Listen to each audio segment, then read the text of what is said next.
What's up mga kabratsis? What's up? Magandang gabi sa inyo lahat mga kabratsis. Nandito na naman si Tanabas upang ibahagi sa inyo ang salita ng Diyos. Ang napakahalaga at napaka-importante sa buhay ng tao, ang salita ng Diyos. Kaya mga kabratsis, makinig kayo sa atin pong talakayin ngayong gabi dahil ito po'y napakahalaga, ito po'y very useful sa ating mga buhay mga kabratsis. Kaya sana ang bawat isa sa atin, lalo na sa mga unbelievers, ay aking pong naanyayahan na makinig at makinig ng makinig sa salita ng Diyos. Dahil ito po'y napakahalaga alang-alang sa kaligtasan sa bawat isa na sumampalataya ng ating Panginoon. Hallelujah! Purihin ang Diyos, purihin ang Panginoong Hesus. Dakila ang Diyos, dakila si Hesus. At dapat natin siyang itataas sa ating mga buhay.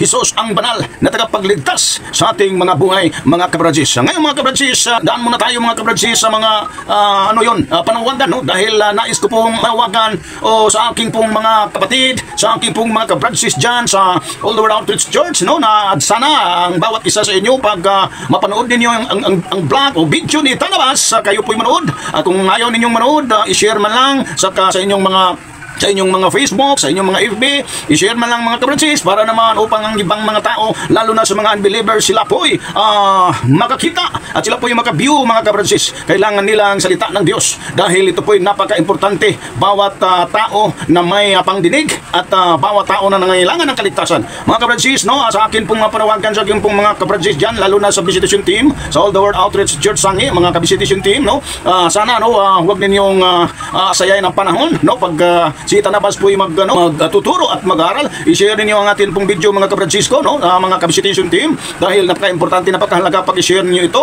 para naman na ito po'y lumaganap, na ito po'y kumalat, no, sa buong mundo mga kabratsis. Dito lang, partikular sa atin pong bansang Pilipinas, dahil tayo naman nagtatagalog, no, hindi po tayo maunawaan sa mga English people, dahil po tayo po'y nagtatagalog, no. Ito po'y kailangan, no, mga kabratsis kong mga visitation team, huwag ninyong hayaan na i-scroll, dumaan sa inyong FB page, tapos i-scroll nyo lang, huwag nyo hayaan na i-scroll nyo lang, no? I-share nyo, mag-likes kayo, kung pwede mag-comments kayo mga kabratsis para naman may aking pong maramdaman na hindi po ako nag-iisa sa aking pong paglalakbay as a preacher of the Word of God, no? Mga kabratsis, lalo na sa aking pong mga sa men's ministry, sa All Over Outreach Church men's ministry, sa aking pong mga kasamahan, no? Huwag ninyong hayaan din na ang ito pong vlog ni Tanabas ay dumadaan sa inyong mga FB page, tapos sa inyong wall, at hindi man lang ninyo i-share. I-share man lang mga kabratsis, at mag-likes naman kayo. Huwag ninyong hayaan na masayang ito, dahil kayo po'y bahagi ng ating pong pagtuturo, bahagi po kayo sa ating pong pangangaral sa buong mundo, o sa buong Pilipinas mga kabratsis, no? Now, dito na po tayo mga kabratsis, mayroon po tayong mahalagang pag-usapan bago tayo mag-umpisa, no? Tayo po'y manalangin dahil kung wala ang tulong ng Diyos, wala po tayong magagawa mga kabratsis, no? Kaya dito na po tayo sa panalangin. Ama namin sa langit, kami po'y dumulog sa iyong harapan na kadapat kang luhalatiin, dakilain sa aming mga buhay, Ama. Salamat po, Ama, ng iyong salita ay walang makapipigil, ay ito po'y kagkalat sa buong bansa, sa aming pong bayang Pilipinas, Ama. At gagamitin mo ito, O Diyos, ang boses. Gagamitin po itong bibig ng iyong lingkod. Itanabas, Ama. Salamat po, Ama, na i-guide mo ako. Salamat sa gabay at patnubay sa banal na Espiritu na siyang magtuturo sa akin para ang aking pong pangangaral sa social media, Ama, ay ito po'y accurate at reliable na ayon po sa kasulatan. Salamat po, Ama, ng bawat isa na makapanood. Siya po'y maligtas. Siya po'y hipuin mo yung puso't isipan para lumambot ito at ito po'y maniwala, sumampalataya sa pangalang Jesus na siyang tagapagligtas sa amin. Salamat po, Ama, sa iyong tulong, sa iyong lingkod. In the name of Jesus Christ. Amen. So, nandito na po tayo mga kabratsis. Ang ating pong talakayin mga kabratsis ay patungkol po ito sa Church Iglesia. No? Atin pong kilalanin ng Iglesia ng Diyos mga kabratsis, dahil maraming mga tao na nag-angkin-angkin, inaangkin nila na sila raw ang totoong Iglesia na tinatayo ng Panginoong Hesus. Ngunit dito po sa Biblia mga kabratsis, matutunan natin ngayon ang totoong church, ang totoong Iglesia na siyang tinatayo ng Panginoong Hesus, at siya talaga ang tinatawag na katawan ng ating Panginoong Hesus mga kabratsis.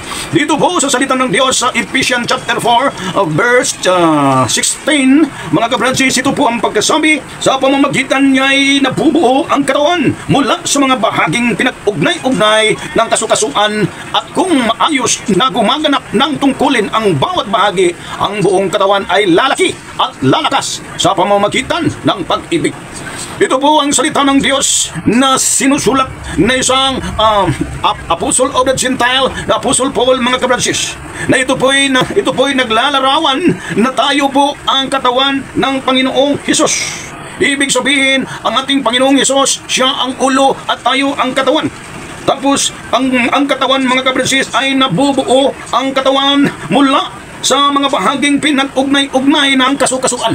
So, ibig sabihin, nakakonect po tayo sa ating Panginoong Hesus. Tayo po'y nakakonekta sa kasukasuan, mga kabransis. Ito po'y nagpapakita at ito po'y naglalarawan ng ating Panginoong Hesus ay siyang ulo ng iglesia at ang iglesia naman ang kanyang katawan. At ang tinutukoy na katawan dito, mga kabransis, ay ito pong mga sumampalataya sa kanya, mga kabransis. Yun ang salita ng Diyos. Tapos kung atin pong unawain dito po sa Ephesians 5 sa 23, for the husband is the head of the wife, even as Christ is the head of the church, and he is the Savior of the body. Talagang ipinaliwanag sa Apostle Paul na ang atin pong Panginoon, mga kabransis, is the head of the church. Kasing tulad, mga kabransis, na ang husband is the head of the wife, and also even as Christ is the head of the church, mga kabransis. Na kung ang asawa mo, ang asawang lalaki ay tinatawag na head of his wife, or head, siya po ang ulo ng kanyang asawang babae, ang ating Panginoong Hesus tinatawag siyang ulo ng iglesia.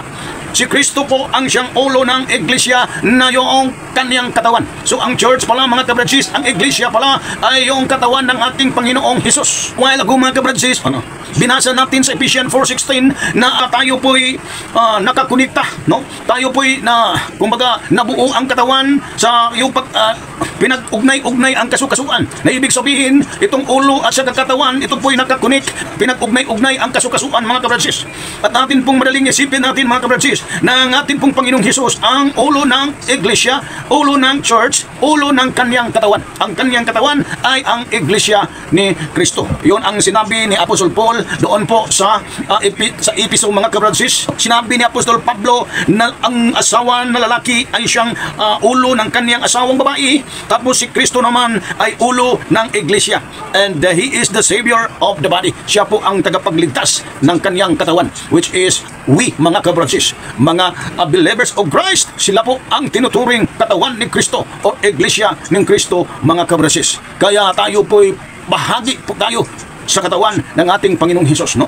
Ang mga ibang relihiyon, no, lalo na sa tinatawag na Roman Catholic Church, na sila po'y inaangkin nila na sila daw ang iglesia ang itinatayo ng Panginoong Hesus.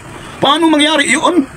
Hindi pwede na makakonek. Hindi pwede na ipinag-ugnay mo yung kasukasuan na ito pong Panginoong Kristo, Panginoong Hesus, na siyang ulo ng church, ulo ng iglesia. I-connect mo yun sa ulo, itong katawan na napakarumi.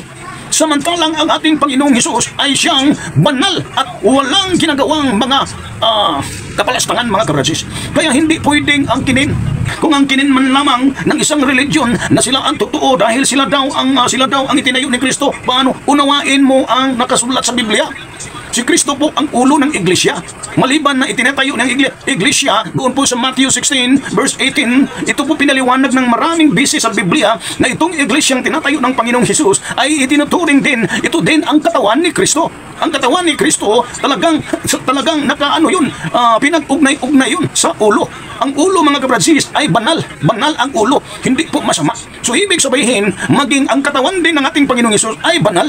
Ano ba itong sinasabing banal? Na ibig sabihin, kung ano yun ang ulo, kung ano yun ang sinasabi ng ulo ng iglesia, na yun si Kristo, ang ulo ng iglesia, kailangan na ang katawan ni Kristo, ang iglesia, ay sumunod sa ating Panginoong Hesus. Hindi naman pwede mong sabihin na ikaw ang iglesia ni Kristo, tapos hindi naman ninyo sinusunod ang ulo. Paano niyo sabihin yun? So ito po'y malaking kasinungalingan na ginagawa ng relihiyon at ipinapaniwala ang kasinungalingan doon sa mga tao na walang kaalam-alam sa Biblia, mga mangmang sa Biblia, mga kabransis. Kaya maraming nalinglang sa isang relihiyon dahil ipinapaniwala, dahil inaangkin nila na sila daw ang Church of Christ, iglesia daw sila ni Kristo. Pero kung atin pong unawain at pag-aralan ang salita ng Diyos, hindi maaari na ang ulo na si Kristo, tapos ikaw yung katawan ay hindi ka sumunod kay Kristo na ulo. Ano bang makikita natin sa isang religion Ano bang makikita natin para maunawaan natin na ito po'y kasinungalingan ang pag-angkin na sila daw ang iglesia o katawan itinayo ni Kristo? Paano natin sila kilalanin? Sa aral, mga kabransis, ipinapangaral nila ang kabaluktutan. No? Ang sabi sa Biblia, ang sabi sa salita ng Diyos na huwag kayong sumamba ng mga rebulto larawan, tapos itinuturo ng relihiyon na sumamba at magkaroon ng mga rebulto larawan, tapos ibinibinta pa naman nila. Hindi ba naunawaan sa mga members of all o sa Roman Catholic Church, hindi ba ninyo naunawaan na kayo po'y binisnis, kayo po'y talagang pinira kayo dahil ibininta ang mga produkto ng isang relihiyon, lalo na sa mga rebulto, larawan, mga rosary, mga pamphlets of rosary, dahil ano daw kanang prayer pamphlets sa rosary. Tapos maraming binibinta ang tinatawag na Roman Catholic Church, maraming mga rebulto, ano-ano na lang ang ipinapangalan nila, kung ano-ano na lang klaseng rebulto na ipinapangalan nila, no? Kaya mga kabransis, kailangan nating maunawaan ang tinatawag na iglesia. Ang iglesia, sabi ng Biblia, ito po'y katawan ni Kristo. Ito po'y nakakonekta ng ating Panginoong Hesukristo na siyang ulo ng iglesia. Dahil ulo ng iglesia. Tapos si Kristo ay isang banal, kailangan na ang katawan din banal. At kung si Kristo po, kung ano pong sinasabi, kung ano po ang aral, pagtuturo ng Panginoong Hesukristo, kailangan ang katawan ay susunod. Hindi naman pwede yung kung mayroon kang ulo tapos ang katawan mo hindi sang-ayon sa iniisip, sa ginagawa o sa gusto ng ulo mo, no? Hindi naman pwede yung ulo ko, mayroon akong ulo, tapos yung mga kamay ko, yung mga paa ko, yung mga binti ko, yung katawan ko talagang hindi sang-ayon o talagang kontradik. Yung ulo ko papunta sa kanan, tapos ang katawan ko papunta sa kaliwa. Ay paano yun? Hindi yun mga kabransis. Kaya makikilala mo ang iglesia na talagang sa katawan talaga ni Kristo. Yung mga iglesia na sumusunod ng ating Panginoong Hesus sa pamamagitan ng kanyang aral, sa pamamagitan ng kanyang salita. Pag nakita mo na ang religion na nag-aangkin na sila daw ang itinatayong iglesia ni Kristo, tapos sinuway naman ang Biblia, tapos hindi naman sinusunod ang Biblia, no? Palibhasay mayroong Biblia tapos hindi sinusunod. Ginawa lang decoration ang Biblia sa kanilang pong bahay-sambahan dahil ang totoong aral nila ay aral na galing sa Vatican, no? No, hindi lang ganyan, no? Tapos ang aral na galing sa Vatican at marami namang mga nilalagay dyan sa mga corners of the church, of the Roman Catholic Church, na mga rebulto. Paano mo ito maturuan ng mga tao ng tama? Na hindi man sila, hindi mo itinuturo talaga kung ano ang nakasulat sa Biblia, dahil yun ang kautusan ng Diyos, yun ang kalooban ng Diyos na kailangan sundin ng tao, at yun ang nagpapakita na yun ang totoong iglesia ni Kristo. Ang iglesia ni Kristo sumunod kung ano ang sinasabi ng ating Panginoong Hesus. Ang sabi ni Hesus sa John 14 verse 15, "If you love me, you keep my commandments." Tapos sasabihin ninyo na tayo po ang tinatayo na iglesia ni Kristo, itinatayo daw kayo ni Kristo. Tapos ang sinasabi sa Biblia, "If you love me, you keep my commandments." O kung iniibig niyo ako, bantayan ninyo ang akin pong mga kautusan, siyang aking mong mga kalooban. Hindi ninyo binabantayan ang salita ng Diyos. Marami, maliban sa tinatawag na rebulto, kayo po'y nagtuturo ng purgatorio. Dito sa Biblia, wala kang makikita kahit anong purgatorio dito. Ito po'y gawa-gawa, galing sa Vatican, galing po ito sa Roma, mga kabransis. Ginagawa-gawa nila para magpatuloy yung tinatawag na business nila sa panahon, sa araw ng mga All Souls Day and All Saints Day. Yun ang hinahunting nila, mga kabransis. Kailangan maunawaan ninyo, mga Katolikong, mga miyembrong Katoliko. No? Yun ang hunting nila para patuloy na magbayad kayo sa mga pamisa, magbayad kayo sa pamisa sa patay dahil sa purgatory daw. Hanggang kailan yun matapos yung pagbabayad ninyo sa pamisa? Hanggang kailan yun matatapos yung nasa purgatory? Namamatay na lang ang mga matatandang mga pope, mga matatandang mga kapurian, namamatay na lang ang maraming mga kamag-anak natin na mga matatanda. No? Hanggang ngayon, ganoon pa rin, nagbabayad sa pamisa.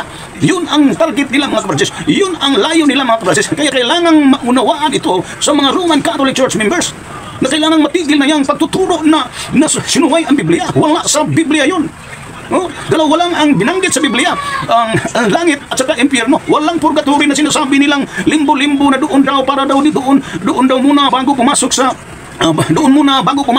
langit, doon muna daw makapasok lang daw sa langit pag laging nagpamisa, laging nagbayad ng pamisa. Yun ang katuruan ng tinatawag na purgatory of the Roman Catholic Church. Kailangan yung supuin yun, mga kabransis. At walang ibang makapagsupo nito, kayo ring mga miyembro ng Romano Katoliko. Huwag kayong mag-umangmang. Kailangan maniwala kayo sa mga taong natuturo, totoong lingkod ng Diyos na natuturo sa banal na kasulatan, mga kabransis. No? Tapos maraming mga kautusan ng religion na ito. Tapos kailangan daw mayroong rosary, no? Tapos itinuturo na si Maria daw mas mahigit pa kay Jesus. Saan ba niyo makikita si Maria ay higit pa kay Jesus? Ha? Ito po ang salita ng Diyos. Ito po'y utos. Ito po'y salita ng Diyos na kailangan sundin. Wala sa Biblia na si Maria ay ano pa, higit pa kay Jesus. Si Maria, ito po'y tao katulad natin. Ginamit ng Diyos na makapangyarihan para mapadaya at maisilang itong Jesucristo ng kanyang anak. Yun ang layo ng ating ng Diyos, dakilang Diyos na naglalang sa buong mundo. Yun mga kabradsis. No? Tapos maraming mga mayroong rosary. Saan ba kayo makikita sa Biblia na magro-rosary kayo? Hindi, wala yun sa Biblia. Ito po'y created by the Roman Catholic Church para din ay ang sad to say dahil sila po'y gumagawa ng mga doktrina. Tapos bibili ka ng rosary, bibili ka ng pamphlet sa mga yung mga nobina, lahat ay bibilhin mo. Tapos sasabihin ng religion na ito po'y kailangan ng Diyos. Ang totoo dyan ay yung perang binili mo sa mga bagay na yan ay yun ang kailangan nila. Hindi yun kailangan ng Diyos dahil hindi yun itinuturo ng Diyos sa Biblia. Hindi itinuturo ng mga propeta, ng mga lingkod ng Diyos, ng mga apostol, mga kabradsis. No? Tapos, maraming magpista-pista ng mga rebulto, no? Napakalaking abomination. That is a very great abomination to the Lord, no? Yung pagsamba mo lang sa sa mga rebulto, napakalaking bagay yun na gumagawa ka ng kapalastangan, no? Maraming ginagawa ng mga taong hindi man lang itinuturo talaga ang katotohanan. Kaya mga kabradsis, dapat na kayong gumising, no? Hindi yung totoo yung mga itinuturo ng relihiyong Roman Catholic Church na mayroon daw yung binyag ng bata, binyagan, tapos may bayad naman talagang na may resibo talaga, no? Mga 400 plus yata itong isang bata o sa isang binyagan talaga. Maraming mga batang nakapila na binyagan ng mga pari ay ilang tao, ilang mga bata, tapos 400 no? Hindi pa kasama itong mga sponsor na magbigay pa ng donation, bigyan pa nila ng mga sobre. Napakalaking pira na yan eh.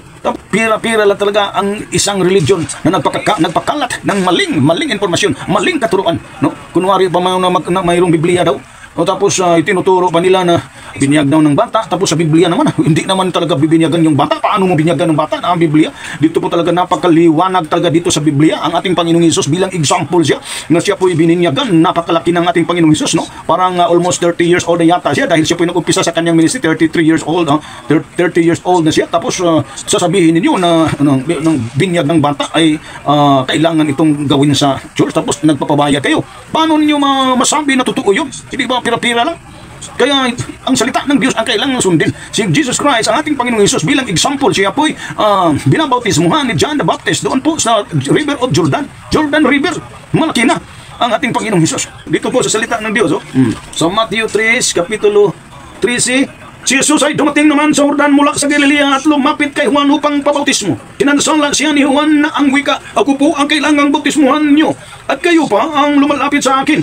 Ngunit tinugon siya ni Jesus, hayaan mo itong mangyari ngayon sapagkat ito ang nararapat nating gawin upang matupad ang kalooban ng Diyos. At pumayag si Juan, mga kabradsis. Yun ang sabi ng Panginoong Hesus, gawin mo ito, hayaan mo mangyari ito sapagkat ito po ang nararapat nating gawin upang matupad ang kalooban ng Diyos.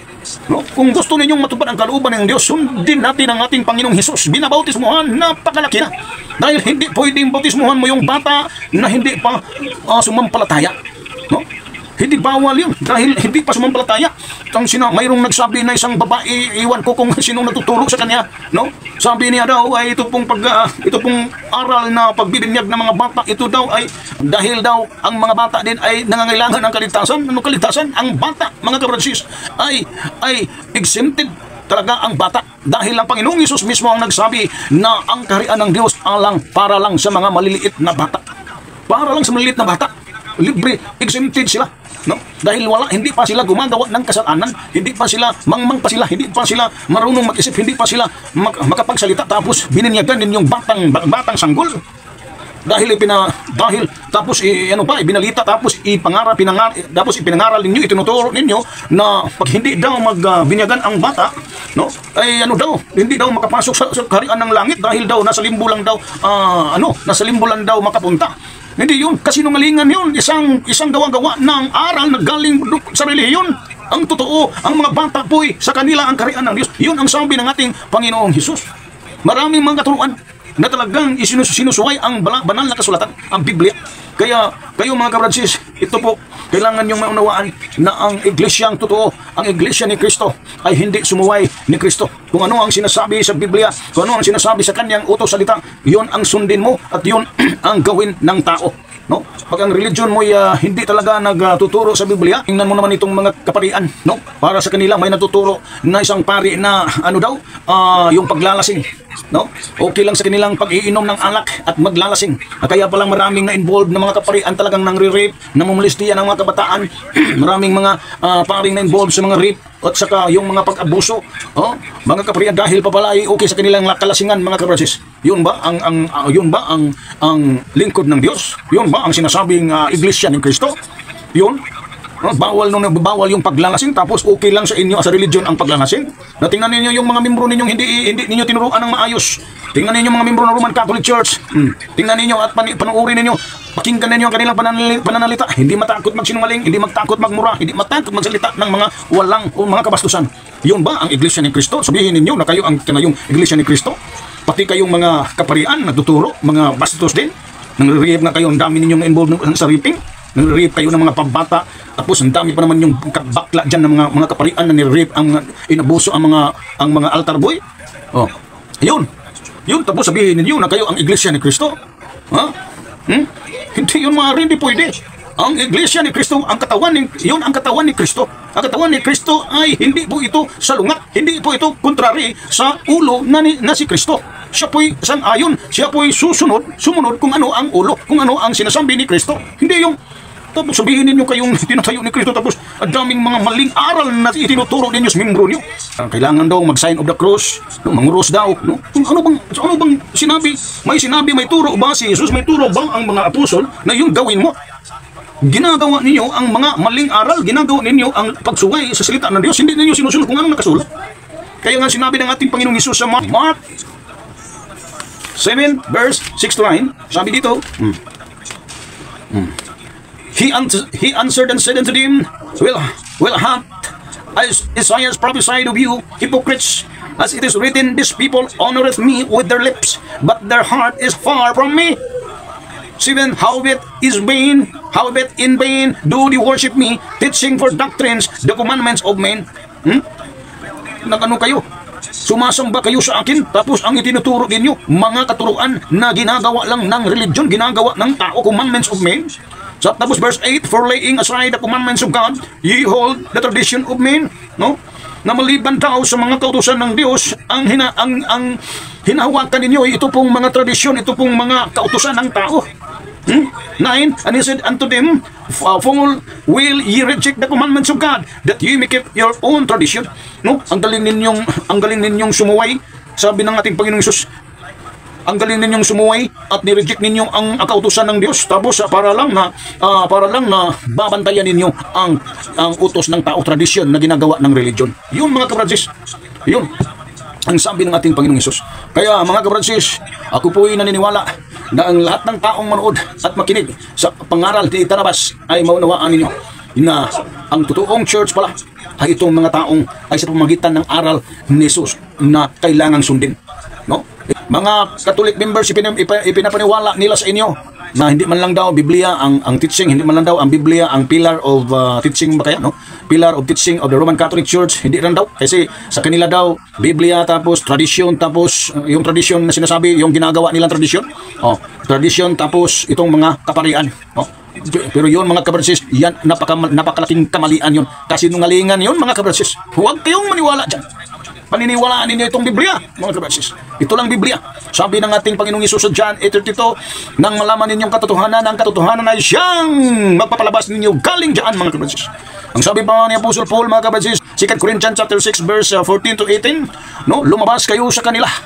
At huwag na kayong humipo, huwag na kayong humahawak man ng mga marurumi. Lumabas kayo sa lumabas kayo sa mga nagdiyos-diyosan. Yun ang sabi ni Paul. Lumabas kayo diyan sa relihiyon na yan. Nung humahawak ng katuruan ng Diyos-diyosan. Dahil wala po tayong sang-ayunan sa mga Diyos-diyos. Walang sang-ayunan si Kristo at saka kang Belial. Yun ang sabi ni Apostle Paul, mga kabransis. Yung mga Diyos-diyosan diyan. Lumabas kayo diyan. No? Dito na tayo sa Biblia. follow Jesus Christ. You have to follow Jesus by His Word, mga kabrothers. Dahil ito po ang talagang nagpapatunay na ikaw po ang totoong iglesia ni Kristo, katawan ni Kristo, sumusunod ni Kristo sa pamamagitan ng kanyang salita.